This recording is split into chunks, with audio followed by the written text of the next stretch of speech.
स्वागत है आपका एक ऐसी रहस्यमयी और अदृश्य दुनिया में जिसे कोई देख नहीं सकता, लेकिन जहाँ हर आत्मा को एक दिन जाना ही पड़ता है।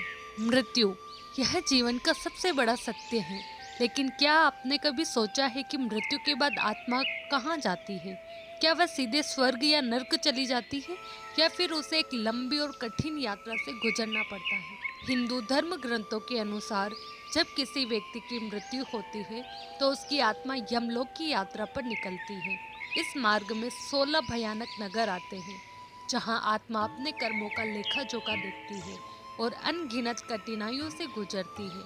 लेकिन यह यात्रा यही समाप्त नहीं। तो क्या आप तैयार हैं जानने के लिए कि यमलोक के 16 नगर कौन कौन से हैं और कौन कौन से 28 नरक आत्मा के लिए सबसे भयानक साबित होते हैं? अगर हाँ, तो इस वीडियो को अंत तक जरूर देखें, क्योंकि आज हम आपको मृत्यु के बाद की उस यात्रा पर ले जाने वाले हैं जिससे कोई बच नहीं सकता।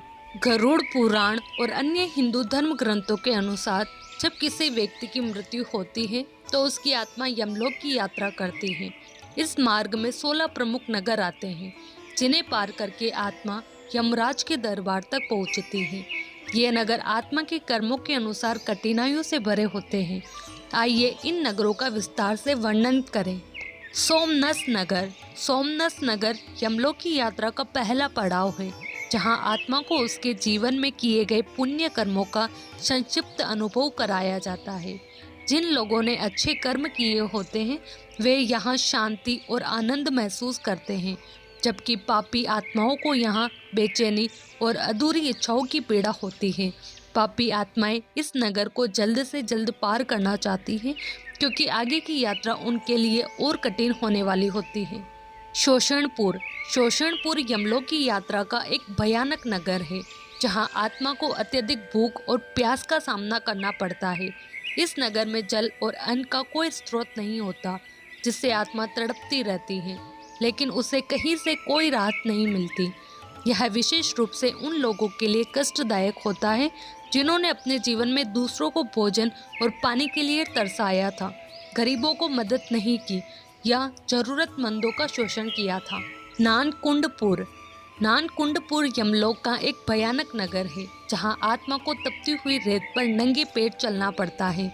इस नगर में चारों ओर जलते हुए पत्थर और तीखे कांटे बिछे होते हैं, जिन पर आत्मा को असहनीय पीड़ा सहते हुए आगे बढ़ना होता है। यह यातना विशेष रूप से उन लोगों को दी जाती है जिन्होंने अन्य लोगों को अत्याचार, अन्याय या कष्ट दिया था और उनके जीवन को कठिन बनाया था। वैतरणीपुर। वैतरणीपुर यमलोक का एक भयानक नगर है, जहां आत्मा को वैतरणी नदी पार करनी होती है।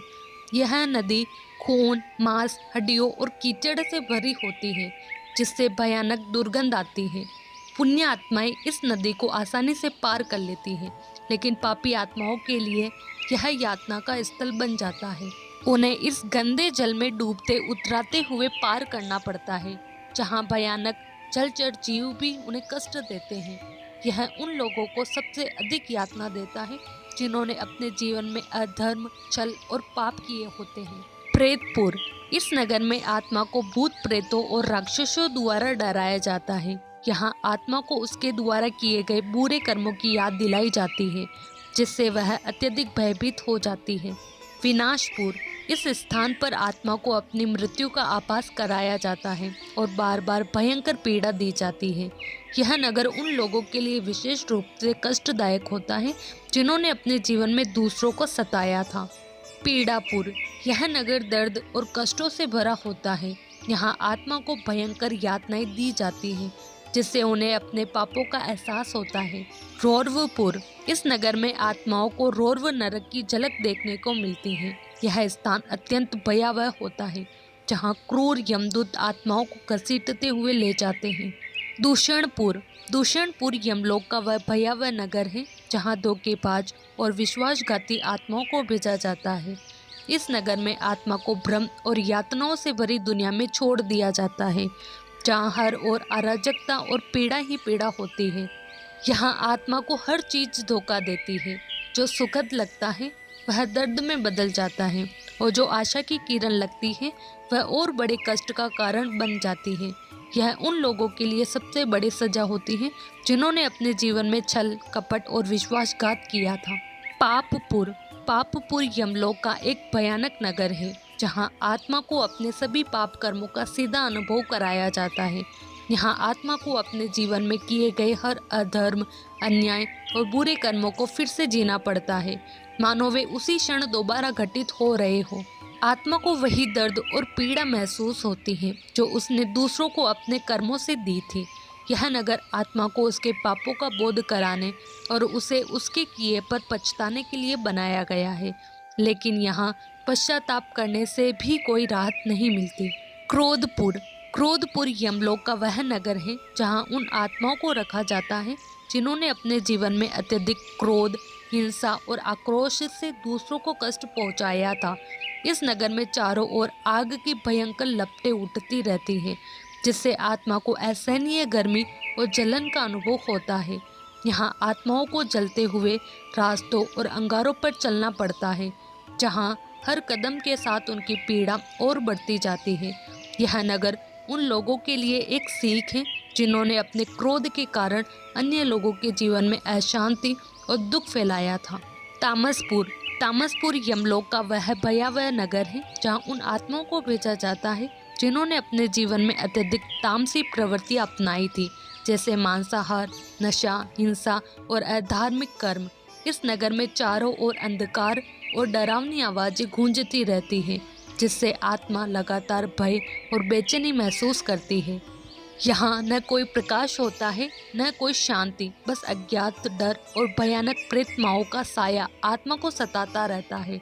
यह स्थान उन लोगों को अनेक असंयमित जीवन और भोग विलास में डूबी प्रवृत्तियों का दंड देने के लिए बनाया गया है। दुखपुर। दुखपुर यमलोक का वह नगर है जहाँ आत्माओं को उनके द्वारा दूसरों को दिए गए दुखों का प्रत्यक्ष अनुभव कराया जाता है। यहाँ आत्मा को वही पीड़ा, मानसिक कष्ट और वेदना झेलनी पड़ती है जो उसने अपने जीवन में दूसरों को दी थी।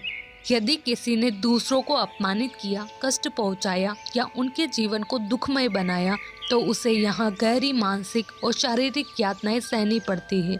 यह नगर आत्मा को उसके पापों का बोध कराने और यह महसूस कराने के लिए बनाया गया है कि दूसरों को दिया गया दुख कभी व्यर्थ नहीं जाता, वह लौटकर अवश्य आता है।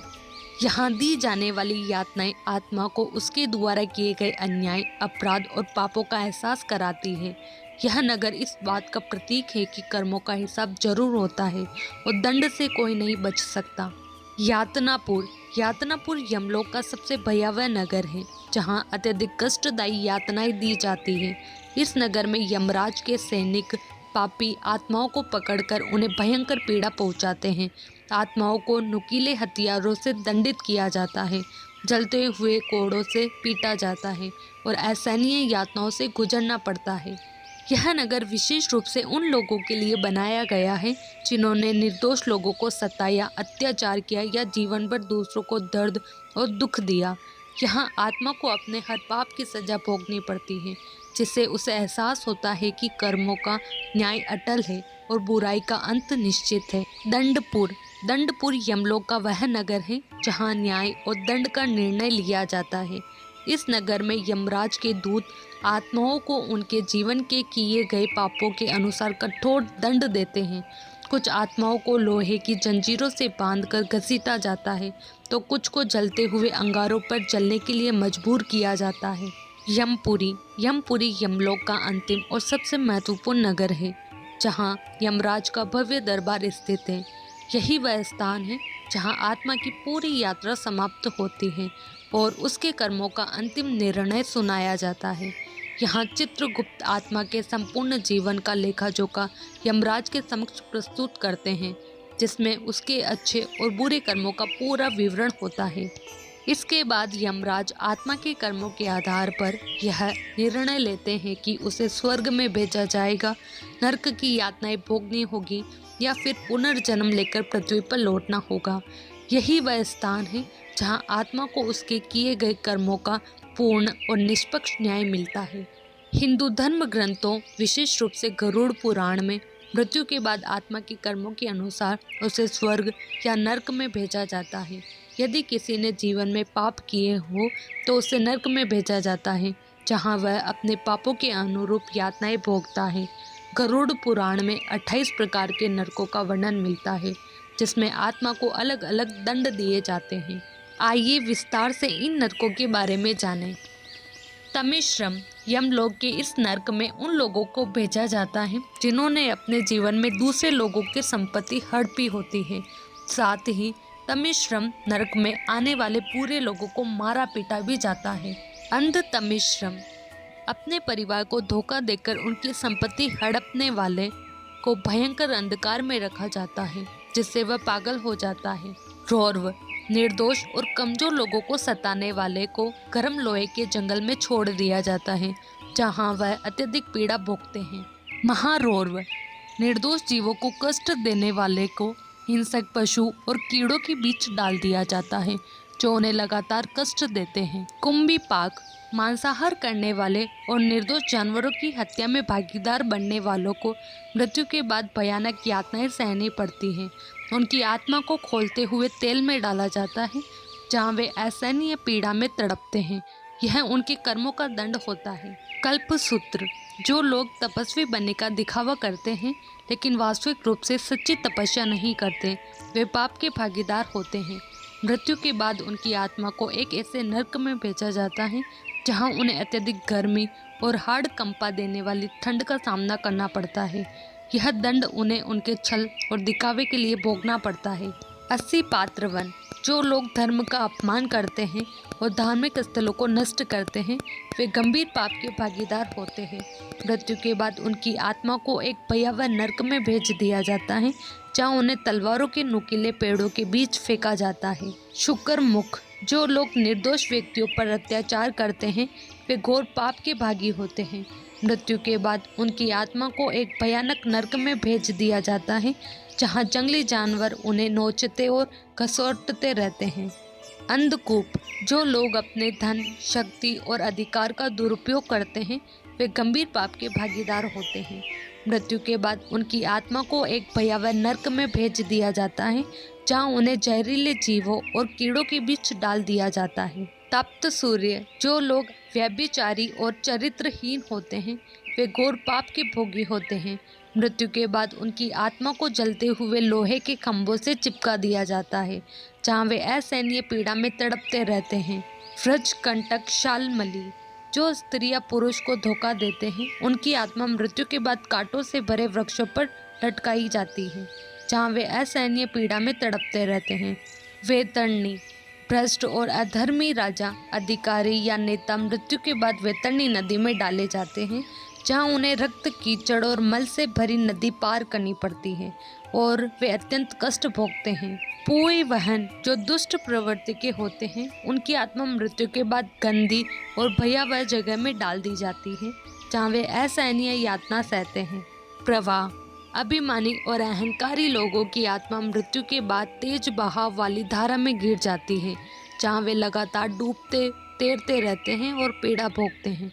शूल पौत्र निर्दोषों की हत्या करने वालों की आत्मा मृत्यु के बाद त्रिशूलों से गोदी जाती है, जहाँ वे असहनीय पीड़ा में तड़पते रहते हैं। दंड शुक जो लोग हत्या करके धन अर्जित करते हैं, उनकी आत्मा मृत्यु के बाद जहरीले सांपों और बिच्छुओं से घिरी रहती है, जो उन्हें लगातार डंक मारते हैं और असहनीय पीड़ा देते हैं। अविची जो लोग झूठ बोलकर व्यापार और अन्य कार्यों में धोखा देते हैं, उनकी आत्मा मृत्यु के बाद एक ऊंचाई से नीचे फेंक दी जाती है, लेकिन वह कभी धरती तक नहीं पहुंचती और अंतकाल तक गिरती रहती है, असहनीय यातना भोगती है।